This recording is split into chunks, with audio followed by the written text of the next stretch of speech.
अस्सलाम वालेकुम नाज़रीन, मैं हूं अरमान खलाबासी और आज मेरे साथ मौजूद हैं सीनियर जर्नलिस्ट अरसलान अहमद साहब। आज इनका तल्लक भी चूँकि वस्ती बाग से है और तनवीर इलियास साहब की नाअहली के बाद जो नशिस्त वहाँ पे खाली हुई है और 8 जून को उस पर दोबारा इलेक्शन होने हैं, तो उस सिलसिले में एक तजिया इनसे लेते हैं कि कौन इनके जो तजिया है उसके मुताबिक कौन जीत रहा है और किसकी क्या पोजीशन है। जी असलान साहब, कैसे हैं आप? ठीक है अल्हम्दुलिल्लाह, ज़बरदस्त। अच्छा, क्या देख रहे हैं आप इलेक्शन की कारकर्दगी, क्या देख रहे हैं और किसकी पोजीशन आपके नज़दीक आप समझते हैं कि ये जीत रहे हैं? सर, मैं इस सारे सिनेरियो में ना, मैं क्या कहूँ, इलेक्शन हो रहे हैं या सिलेक्शन हो रहे हैं, पहले तो ये इब्हाम है, मुझे भी पूरी कौम को इब्हाम है। दूसरी बात ये कि जहाँ पे जो स्पेसिफ़िकली अगर हम आज़ाद कश्मीर को, बाग को और वस्ती बाग को अगर हम देखें ना, वहाँ पे दो चीज़ें, एक तो ये है कि आप वहाँ पे शख्सियत को वोट पड़ता है, दूसरा ये है कि वहाँ पे जो पार्टी है उसको वोट पड़ता है। ये तो पूरी आज़ाद कश्मीर की बात है, बरादरीज़म ज़्यादा है, बरादरी को पड़ता है। बिल्कुल। तो अब देखें, हम अगर कहते कि फ़लाँ शख्स, हमने इस पे हम पॉइंट पे भी आएंगे, लेकिन पहला जो है वो हमें पहले ये सोचना चाहिए कि आया कि जो सारे लोग आ रहे हैं, अब इन्होंने इस कौम के लिए, लोगों के लिए वहाँ पे क्या चीज़ है।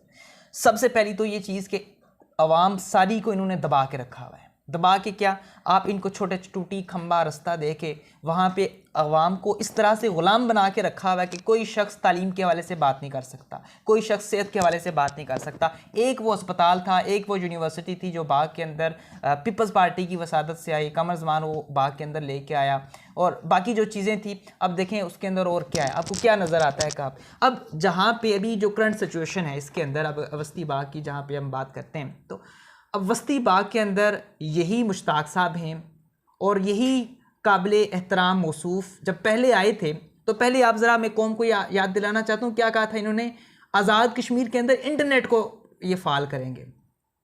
आप जाएं बाग के अंदर और ये सारे लोग जानते हैं, स्पेशली जो यूनिवर्सिटी के लोग हैं, बच्चे हैं, वो जानते हैं कि वहाँ पे इस वक्त अगर इंटरनेट होता तो बाग के लोगों को, कश्मीर पूरे के लोगों को इधर उधर रुलने की ज़रूरत ना होती। पहला तो ये देखें कि क्या उन्होंने अपनी उस वादे पे वो पूरा उतरे, नहीं उतरे।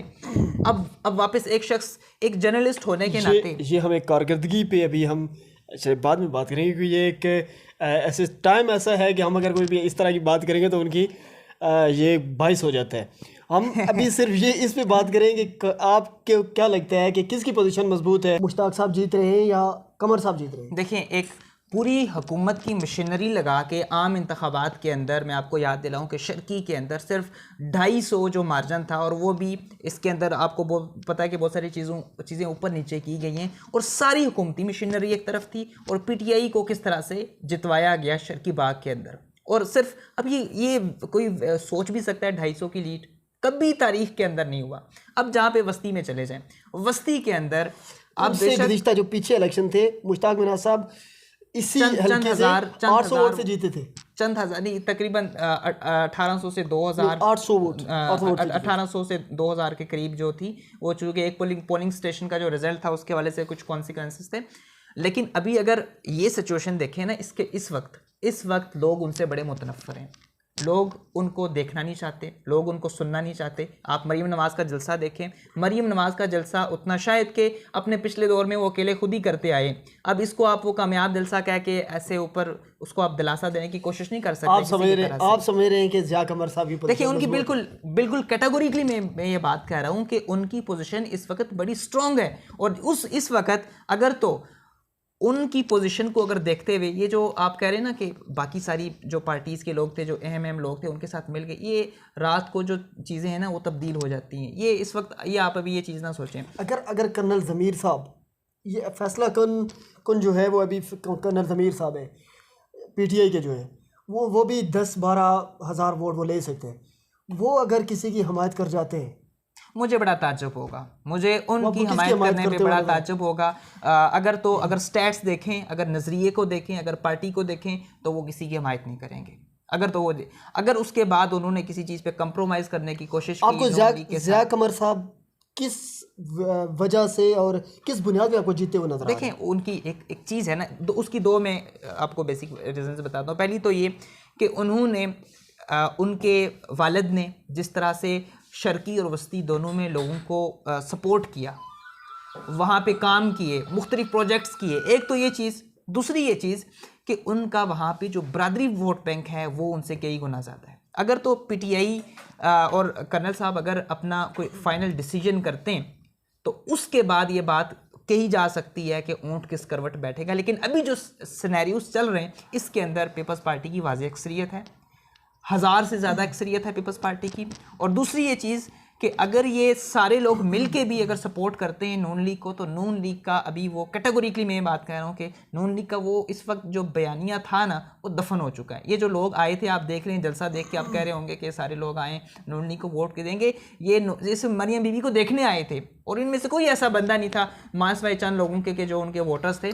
और इनके कोई जो वोटर्स हैं अभी कश्मीर के अंदर ख़त्म हो चुके हैं, पीपल्स पार्टी जन्म ले रही है, अभी उरूज है पीपल्स पार्टी का। और पाकिस्तान के अंदर भी पीपल्स पार्टी जो है वो अपने कदम जमा चुकी है और अगली जो है हुकूमत पाकिस्तान तहरीके इंसाफ से शिफ्ट होकर अभी पाकिस्तान पीपल्स पार्टी की तरफ आ रही है। और ये पाकिस्तान पीपल्स पार्टी ने बड़ा छुरा घोंपा है, ये आपको भी समझ नहीं आनी। इलेक्शन होंगे, ये तो अभी ज़मनी इंतखाबात हैं, इसके अंदर अगर ये सीट लूज़ कर भी जाते हैं लेकिन अगली जो हुकूमत है वो पाकिस्तान पीपल्स पार्टी की है।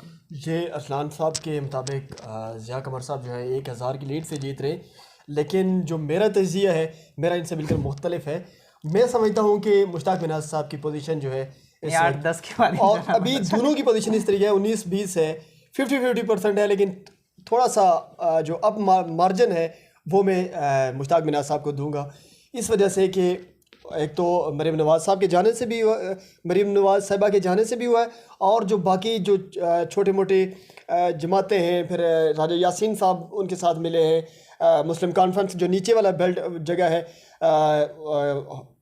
अवाड़ा या इस तरह का कोई नाम है, वो वाला जो जहाँ से ये लूज़ कर रहे थे वहाँ से भी उनकी पोजीशन मजबूत हुई है। और फिर पनियाली जो है जहाँ से ज़िया कमर साहब है वहाँ से भी ये काफ़ी सारी वोट ले सकते हैं। और जगलड़ी वाला एरिया में मैंने आपको बताया कि वो इसलिए अहम है, वहाँ से वो हल्का है राजा यासीन साहब का, और राजा यासीन साहब जो है वो नून लीग में शामिल हो चुके हैं। तो इन बुनियाद पे कहा जा सकता है कि मुश्ताक मिनाज साहब जो है वो फेवरेट है। 19-20 का है, लेकिन कुछ में जो है अभी देखिए ना, हमने जो कहा ना कम मार्जिन से जीतेंगे, लेकिन कर्नल साहब का ऊंट जिस करवट बैठेगा उस करवट जीत होगी। लेकिन अगर उनका अगर ये कर्नल साहब इसलिए नहीं बैठ सकते, एक तरफ जरदारी साहब और एक तरफ नवाज शरीफ साहब, वो किसकी तरफ बैठ सकते हैं? वो भी तहरीक इंसाफ, इमरान खान के नजरिए वाला वो नहीं बैठ सकता। मुझे बड़ा ताज्जुब होगा कि अगर वो किसी एक पार्टी को बैठ नहीं सकते, लेकिन उनका जो खड़े होने का नुकसान जो है वो ज़िया कमर साहब को है। ये चीज़ आपको समझनी पड़ेगी। चलें अब देखते हैं, लेट्स सी। बहुत 8 जून को फैसला होगा। आप लोगों का क्या कहना है कि कौन जीत रहा है? ज़रूर अपने कमेंट बॉक्स में अपनी राय का इजहार कीजिएगा। बहुत शुक्रिया। अल्लाह हाफिज़।